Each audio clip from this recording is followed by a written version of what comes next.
Welcome to Haripriya's media.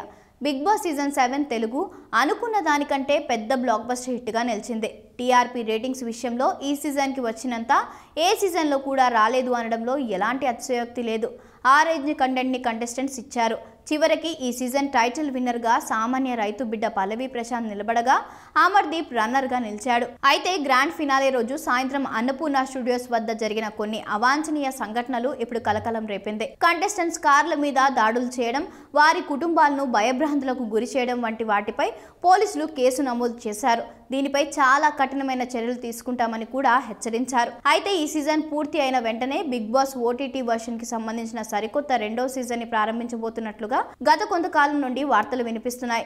ఫిబ్రవరి నెల నుండి ఈ సీజన్ ప్రారంభం కాబోతుందని టాక్ వినిపిస్తుంది. అయితే పోలీసులు మొన్న జరిగిన అవాంఛనీయ సంఘటనలను పరిగణలోకి తీసుకుని వచ్చే సీజన్ పై కేసు వేస్తూ ఆంక్షలు విధించారట. దీంతో డిసెంబర్ 25వ తారీఖున బిగ్ బాస్ నిర్వాహకులు ఏర్పాటు చేసుకున్న మీటింగ్ ని కూడా వాయిదా వేశారట. పరిస్థితి చూస్తూ ఉంటే ఇక ఓటీటీ వర్షన్ ఉండకపోవచ్చు అనే టాక్ కూడా బలంగా వినిపిస్తుంది. కేసు సీరియస్ అయితే అసలు బిగ్ బాస్ రియాలిటీ షో తెలుగులో పూర్తిగా ఆగిపోయే ప్రమాదం కూడా ఉంది. మరి ఏమి జరగబోతుందో తెలియాలంటే కొద్ది రోజులు వేచి చూడాల్సిందే.